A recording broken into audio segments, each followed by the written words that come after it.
Segundo Reis, capítulo 20, versículo 1.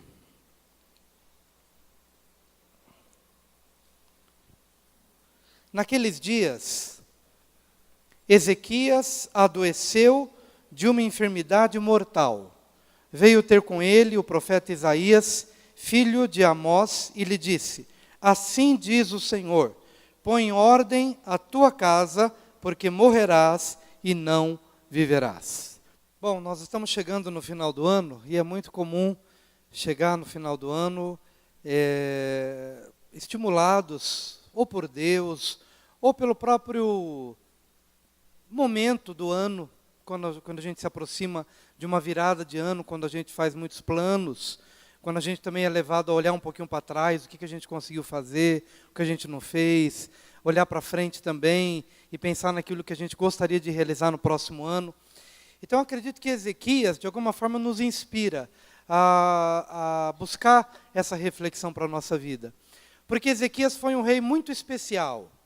Ele foi um rei que fez um bem enorme para a sua nação, ao contrário do pai dele. O pai dele foi totalmente o oposto daquilo que ele viveu. O pai de Ezequias foi Acás. Acás foi um rei ímpio, maldoso, que fez mal para a família, fez mal para a nação, fez mal espiritualmente falando, fez mal para Deus. E, de uma maneira surpreendente, Acás acaba tendo um filho, que é Ezequias, que foi totalmente oposto, que foi totalmente voltado para Deus, e ele acabou reconstruindo aquilo que o pai destruiu. Aquilo que o pai destruiu em termos de moralidade, de espiritualidade, de temor ao Senhor, Ezequias vem para trazer de volta, para reconstruir. Então ele foi um rei muito especial. Mas a Bíblia diz que aos 39 anos, quando ele estava então na flor da idade, estava bem jovem ainda para desenvolver coisas muito maiores, depois de ter feito uma enorme reforma espiritual em Judá, que afetou todo Israel para o bem, aos 39 anos ele é surpreendido com uma notícia: põe em ordem a tua casa que você vai morrer. Ele foi acometido provavelmente de um câncer, a gente não sabe, um tumor, um câncer de pele, alguma coisa, mas que fez com que realmente ele fosse pego meio desprevenido. Porque imagina, você aos 39 anos, você, depois de realizar algo muito bom, que fez muito bem para a comunidade, para uma nação inteira, aos 39 anos você recebe uma mensagem: olha, põe em ordem aquilo que ainda falta, aquilo que ainda resta, porque você não vai ficar, você vai partir. Eu acho que se eu recebesse uma notícia assim, seria, como no teu caso também, seria algo extremamente impactante e nos faria refletir sobre a vida. E foi o que ele fez. Quando ele recebeu essa notícia, ele se pôs a orar e a olhar para trás, e na oração dele, que está escrito lá em Isaías, ele fala: Senhor, lembra-te do que eu fiz, olha a reforma espiritual que aconteceu, o Senhor me usou para isso, e agora, nesse momento assim tão jovem, eu vou ser tirado de entre os viventes. E ele chora, ele se vira para a parede, ele lamenta aquilo profundamente, e Deus é gracioso para com ele, é misericordioso, e estende a sua vida por mais 15 anos. Então, dos 39, ele vai até os 54 anos, e com os 54, ele termina o seu reinado e termina também a sua vida. De qualquer maneira, jovem também, mas ainda melhor do que aos 39, mas de uma forma ou de outra, essa é a história de Ezequias. Nesse meio tempo em que ele tem a sua vida estendida por mais 15 anos, ele se torna pai de um menino chamado Manassés, que voltou a fazer o mal, e na verdade fez mais mal do que o avô dele. É interessante, né? Então quer dizer que você tem um Acás, que é ímpio, pecador, tem um Ezequias, que é piedoso e faz o bem, e naquela extensão da vida de Ezequias, ele acaba se tornando pai de um menino chamado Manassés, que se tornou rei de Judá, e que foi um rei péssimo, ímpio, pior do que o avô. É mais ou menos essa história que somos desafiados a refletir nessa passagem de ano. Olhando um pouquinho para isso, eu gostaria que você pensasse comigo que eu posso ser melhor do que as minhas referências anteriores. Diga, eu posso ser melhor do que as minhas referências anteriores. E Ezequias é uma prova disso. Às vezes, queridos, nós nos sentimos vítimas do meio. Sabe? Quando a gente de repente diz, mas eu sou assim porque eu estou cercado disso. Eu de repente não tive outra opção. Eu tenho que ser um traficante porque olha onde é que eu moro, olha a família de onde eu venho, olha a condição social. E de repente nós estamos sempre dizendo que somos vítimas do meio. Ou de repente olhamos para o pai, para a mãe, uma dificuldade ali, uma dificuldade acolá, e pensamos, bom, não tinha jeito, a única coisa que eu podia ser é o que eu sou, ou é o que eu fui. Por quê? Porque o meio me contaminou, porque o meio me influenciou, eu sou vítima do meio. Eu acredito que o meio influencia também, não estou deixando de encarar essa realidade. Mas quando eu olho para Ezequias, eu sou inspirado a entender que apesar de Ezequias ter todos os dias um padrão errado, um modelo errado, alguém que passava os filhos pelo fogo, alguém que fez um mal para a nação inteira, levando toda a nação a pecar, e aquele menino todos os dias envolvido a essas imagens, a esses filmes que passavam todos os dias. No entanto, ele conseguiu blindar o seu coração. E eu acredito, meu querido, que você pode blindar o seu coração. Eu acredito que você pode entrar no ano de 2015 focando o seu olhar na palavra de Deus, nos valores de Deus, nos princípios de Deus. Há muitos anos vivo no meio evangélico, mas também já trabalhei em empresas, já trabalhei em setores, e era ali contagiar, de alguma forma queriam me contaminar por meio dos palavrões, das coisas de mulher, de pornografia, de rodinha, e porque queriam me influenciar. E talvez você, meu amado, quantas vezes está no meio dessa roda, né, que procura semear alguma coisa, que procura fazer com que você perca a linha, perca os seus valores, perca os seus princípios. Mas em nome de Jesus, se nós queremos fazer diferença, nós vamos entrar em 2015 com uma convicção em nosso coração de que nós não precisamos ser vítimas do meio em que nós estamos, do meio em que nós habitamos. E se o meio em que nós habitamos for um meio bom, vamos aproveitar o que é de bom, mas entender que nós podemos ir além das nossas referências. Vamos acabar com a síndrome de Adão, que a gente já compartilhou várias e várias e várias vezes aqui, porque a síndrome de Adão, quando Adão peca contra Deus, e que Deus vem pedir contas dele, Adão, o que você fez? Ele não consegue assumir a responsabilidade. Ele transfere. Ele diz, Senhor, a mulher que o Senhor me deu, ela me deu o fruto. Ou seja, a culpa não é minha, a culpa é dela.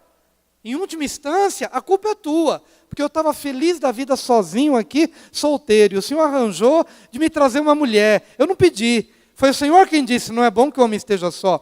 E às vezes, nós transferimos a responsabilidade e nos sentimos vítimas do meio. Adão se sentiu vítima ali. Vítima do olhar da mulher, vítima da vontade de Deus. E teve dificuldade de encarar com maturidade e com responsabilidade a sua culpa em meio àquela situação. Eu vou procurar me guardar como homem. Você deve procurar se guardar como homem, se guardar como mulher, se guardar como jovem. Como é difícil o jovem hoje, no meio em que vive, como é difícil se guardar, porque todos os dias ele é bombardeado. Começa com uma cervejinha, e depois da cervejinha vai para algo a mais. Hoje em dia está tão rápido a internet, né? Por um WhatsApp você recebe uma imagem. Quanta imagem pornográfica rola nos grupos, você não tem ideia. É de onde você menos espera, daquele coleguinha, que você menos espera. Olha que legal, e passa, é uma imagem, é um filminho.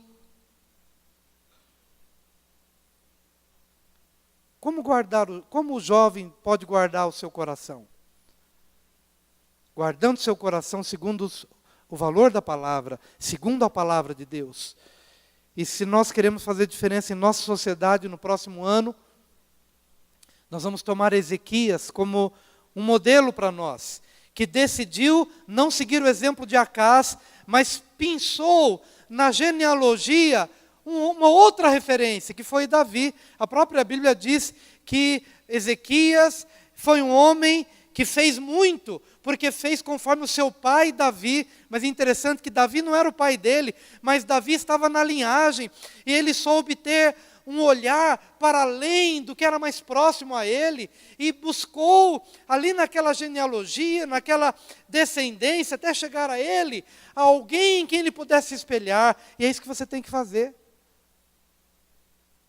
Você precisa dizer: esse modelo eu não vou seguir para a minha vida, mas há um modelo que eu gostaria. Mas também naquele modelo não é tudo, porque talvez aquele outro modelo não seja perfeito, e certamente não será perfeito em todas as áreas. Então imite aquilo que é bom, e o que não é, releve, porque todos nós somos passíveis de erro, de falhas numa área. Podemos ser bons numa área, mas numa outra não somos tanto assim. Mas de uma forma ou de outra eu posso escolher. Eu posso escolher. E não serei vítima do meio. E você também não será.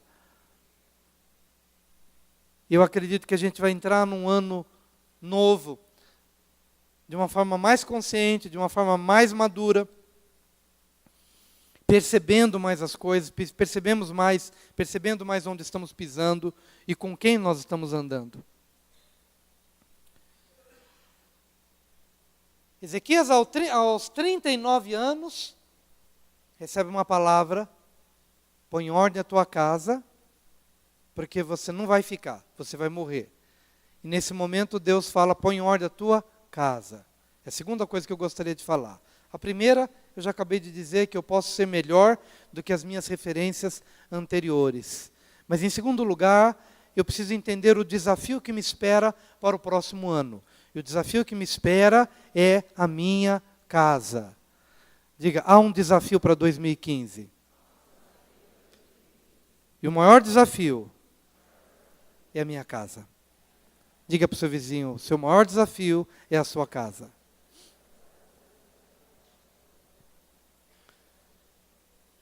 Meu maior desafio é a minha casa. Vamos curar as feridas em casa, queridos? Vamos curar as feridas? Vamos ouvir mais? Vamos conversar mais? Vamos orar mais? Vamos abrir mais o coração?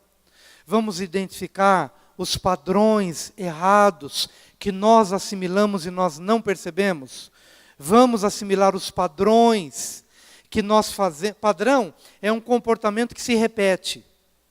O padrão de que eu estou falando é um comportamento que se repete, e ele se repete porque ele está tão impregnado na sua forma de agir, de fazer, de acordar, de falar, de decidir, e você não consegue perceber que aquilo se tornou um padrão. Há padrões que são bons, mas há padrões que são doentios, mas eles são tão próximos a nós que a gente já não consegue mais perceber que aquilo está nos fazendo mal.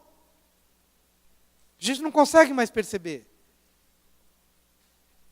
E a gente precisa de sensibilidade e espiritualidade para identificar esses padrões. Porque em 2 momentos Deus chega para Ezequias e fala: põe em ordem a tua casa, porque você não vai permanecer, você vai morrer. Mas Deus tem misericórdia dele e estende por mais 15 anos.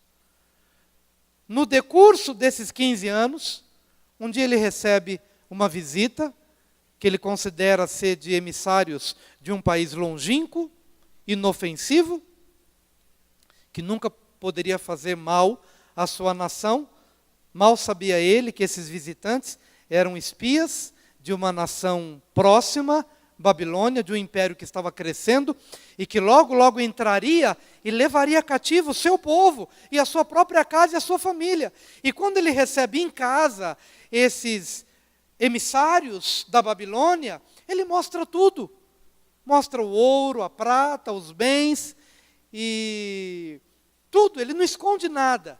E vem o profeta está meio ressabiado com aquilo, o profeta está desconfiado, porque o profeta vê, às vezes o homem não vê, mas o profeta vê, e o profeta percebeu que aquela abertura para mostrar a casa, e mostrar o ouro, e a prata, e o bronze, tinha alguma coisa de ruim naquilo tudo, e o profeta pergunta: o que viram em tua casa?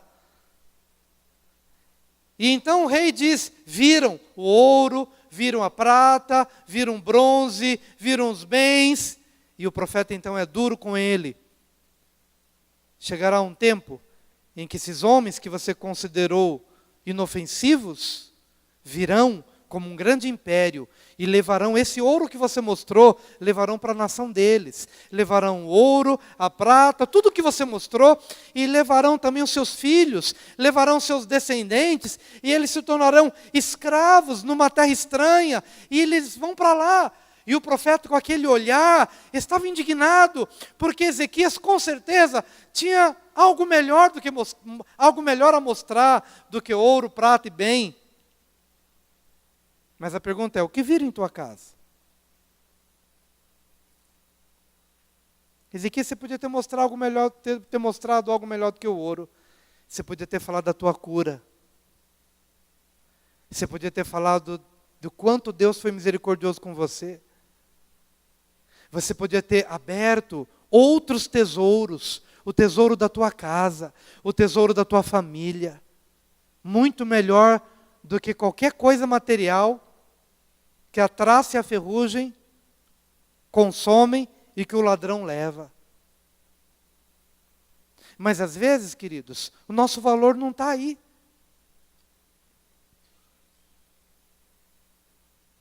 Às vezes as nossas conquistas só são aquilo que a gente consegue adquirir. Nossas conquistas são os nossos terrenos, nossas conquistas são as nossas casas, nossas conquistas são aquilo que o nosso dinheiro pode comprar. E o profeta continua perguntando: o que viram em tua casa? O que viram em tua casa?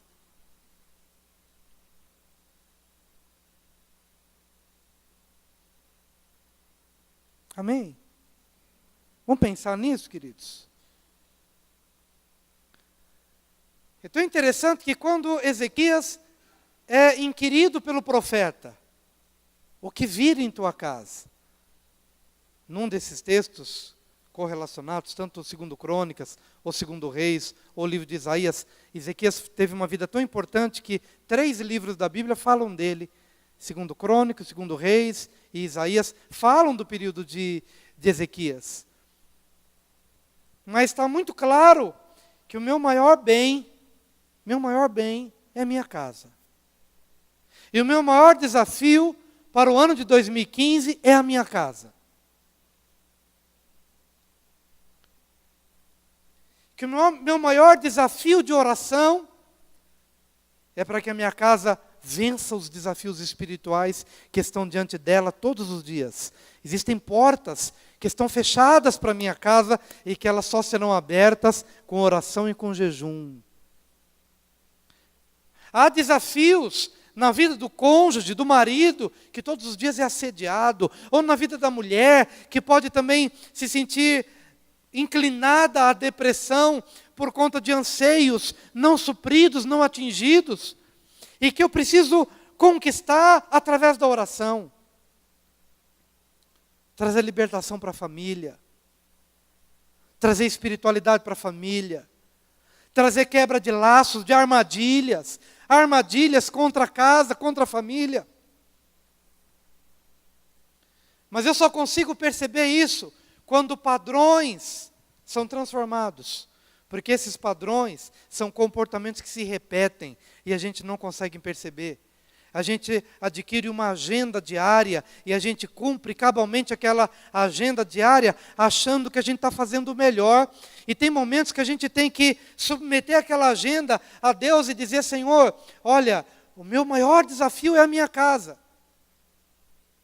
O meu maior tesouro é a minha casa. Então, se tiveres de mudar a minha agenda, muda. Muda a minha agenda. Muda a minha agenda. Porque não adianta eu ganhar o mundo inteiro e perder minha casa. Meu maior desafio, meu maior tesouro é a minha família. A segunda vez que ele pergunta o que viram em tua casa, e que Ezequias mostra ouro, prata, bens e tal, já sinalizou que tem alguma coisa errada. Um pouco antes, quando o Senhor chega para Ezequias, com 39 anos, e diz: põe em ordem a tua casa, porque você não vai ficar, você vai morrer. É interessante que quando Deus estende essa vida e esses 15 anos, é dentro desses 15 anos que nasce Manassés. E Manassés se torna pior do que o avô. E com muito cuidado e com muito zelo, porque a gente também tem que ter o devido equilíbrio, porque cada um é responsável por si. Não é porque um filho se desvirtuou que o pai é ruim. Não é porque o filho entrou por um caminho que o pai falhou. Não necessariamente. Então que os pais aí não levem culpa indevida por conta disso, porque a responsabilidade é pessoal. Mas quando a gente começa a perceber que há algo aqui para o qual Ezequias precisava atentar, então no mínimo cabe de cada um de nós uma reflexão. Não que Ezequias fosse de fato responsável integralmente pelo estilo de vida que Manassés adotou, mas há algo que precisamos atentar. Se Deus chega para ele e fala: põe em ordem a tua casa. Lá na frente pergunta: o que vira em tua casa? E nesses dois aspectos, há algo, de alguma forma, sendo gerado, que Ezequias não sabia, ou não percebia. Isso nos leva a entender que eu preciso olhar mais para o que eu estou gerando no contexto em que eu vivo. E às vezes, o fruto da minha vida vai me ajudar a me entender melhor, porque nem sempre eu consigo olhar para dentro de mim, mas quando eu olho para um fruto meu, quando eu olho para quem se torna extensão da minha vida, eu posso ver ali talvez uma imagem da minha própria vida. Entende o que eu quero dizer? Amém, amados? Por isso era muito importante que Ezequias, que havia feito uma reforma tão tremenda em toda a terra, parasse um pouquinho para olhar para Manassés. Porque se ele olhasse talvez um pouquinho mais Manassés, Ezequias poderia ter se deparado com alguns desvios que havia dentro dele e que ele não percebia. E por que ele não percebia? Porque, afinal de contas, ele foi um grande reformador espiritual. E quando a gente é muito bom numa área, a gente acha que a gente é bom em tudo. Esse pode ser um erro meu, esse pode ser um defeito seu. Quando a gente é muito bom numa área, a gente pode se achar bom em tudo. Mas há momentos que a gente precisa olhar para o que de Manassés nós estamos gerando. Porque quando nos deparamos com algo que é incompatível com aquilo que eu creio, com aquilo que eu imagino, aquilo vai me assustar um pouquinho, aquilo vai me tornar mais humilde, aquilo vai me tornar mais quebrantado e vai me ajudar a investir um pouco mais naquela área. Eu acredito que se Ezequias tirasse o olhar um pouquinho daquele grande avivamento que Deus usou para fazer em Judá e olhasse um pouquinho mais para o particular de Manassés, Ezequias se tornaria um homem melhor. Porque o Manassés, que se torna rei, tão ímpio como se tornou, não se torna ímpio de uma hora para outra. Ele não se torna um transgressor de uma hora para outra. Há pequenas raízes que vão se desenvolvendo e que a gente precisa perceber. E essas raízes, às vezes, não são geradas nele, mas são geradas em nós. E nós também não percebemos. Às vezes parece que a vida é tão difícil, tão complicada, né? Mas não há nada, queridos, que o amor de Deus, que a graça de Deus não possa nos socorrer. Fico vendo aqui, enquanto ministro, tem tantos pais aqui, e saiba sempre que quando eu sempre falo para vocês, eu estou falando para mim, porque também sou pai. E a gente sente que às vezes ao falar, as pessoas começam a refletir, pode ser isso uma verdade? Porque talvez você esteja vendo alguma coisa na tua casa, mas não é para que você saia daqui triste ou desesperado, mas é para que você saiba que você conta com um Deus que tudo vê. Você não consegue ver, mas Deus vê, e Deus te ajuda, Deus te esforça. Deus quer fazer com que você termine em 2014 e entre em 2015 com a ajuda dEle, olhando para Ele. Vamos falar assim para o nosso vizinho? Não se desespere, Deus te ajuda. Próximo ano Ele é teu socorro.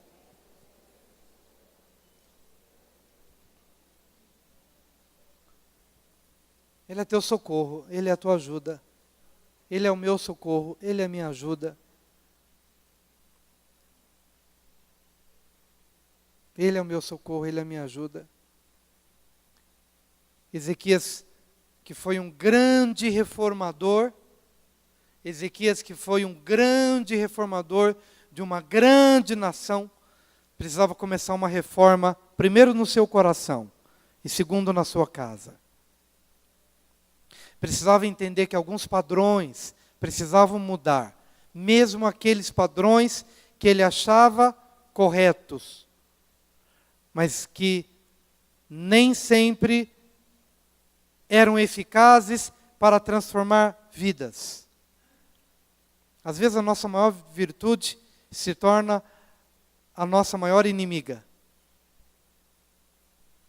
Cultive as suas virtudes, mas não se torne um prisioneiro das suas virtudes. Tenha uma visão de Deus, para que você não adote um padrão que você às vezes considera correto, mas que às vezes pode colocar à margem do que realmente é importante naquela hora. Deus vai dar graça e sabedoria para cada um aplicar essa verdade no coração. Ezequias era um homem de grandes virtudes, e Deus o usou de uma forma tremenda. Mas tinha uma vertente do rio do seu coração que precisava ser corrigida. Um curso do rio do seu coração que precisava ser corrigido. Que precisava ser corrigido. Tanto é que quando o profeta diz para Ezequias, Ezequias, esses emissários que vieram de longe, que viram teu ouro, viram tua prata, voltarão daqui a alguns anos, e levarão o ouro, levarão a prata, e levarão seus filhos, e levarão seus netos e a sua descendência, para uma terra distante, e eles se tornarão escravos. Se você ouvisse uma palavra assim, o que você faria? Com certeza, lamentaria, choraria, não por você, mas você lamentaria pelos filhos. Mas sabe o que Ezequias fez? Boa é esta palavra, porque isso não acontecerá nos meus dias. Ou seja, é o terceiro ponto e último. Nosso Deus é Deus de gerações. Eu vivo não só para a minha geração, eu vivo para a geração que me sucede. E talvez tenha sido esse o grande problema dele descuidar de Manassés, porque ele não se importava com o que viria depois. Se Manassés vai ser bom ou ruim, se a nação vai sofrer ou não, não importa. O que importa é que eu seja bom para a minha geração. E está errado, porque o Deus a quem eu sirvo e o Deus a quem você serve, não é um Deus somente para os teus dias. Você não está vivendo somente para os teus dias. Aquilo que você faz hoje, você está fazendo para os seus filhos, para os seus netos, para os seus bisnetos. Então veja bem o que você está fazendo. Olha bem para os caminhos para os caminhos onde você anda.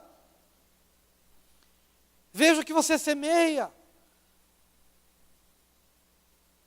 Porque talvez o outro desafio, além de entender que a minha família é o meu maior tesouro e o meu maior desafio, mas em último lugar entender que o que eu puder fazer no ano de 2015, para que quando eu passar, quando eu for embora, eu tenha deixado um caminho livre para que multidões passem, terei cumprido realmente a minha missão. Mas se eu só vivo para a minha geração, quem vive só para a sua geração tem que passar rápido mesmo. Mas quem vive para outra geração tem que viver muito.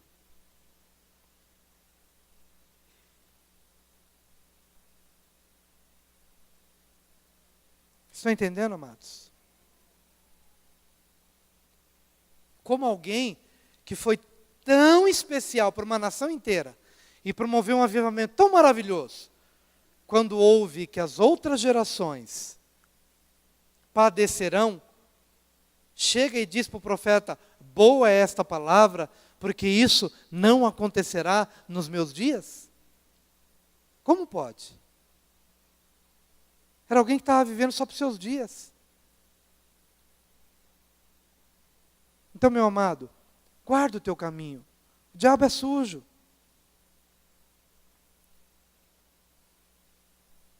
Quando Deus nos leva a pregar uma vida séria, uma vida que busca realmente estar acertando, aparando as arestas, eu não estou falando só para você, não.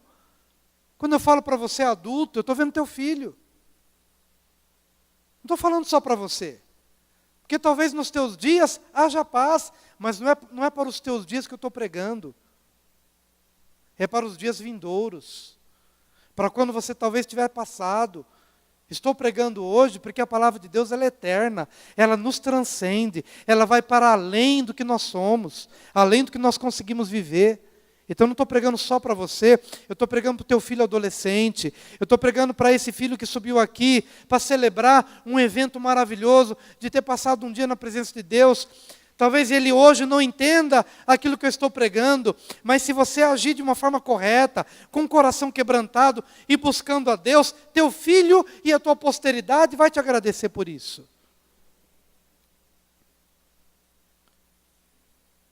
E é sobre isso que nós precisamos pensar. É em cima disso que nós precisamos chorar. É em cima disso que nós precisamos nos aborrecer. É em cima disso que nós temos que lamentar e chorar e pedir: Deus, tem misericórdia. Muda os padrões na minha vida.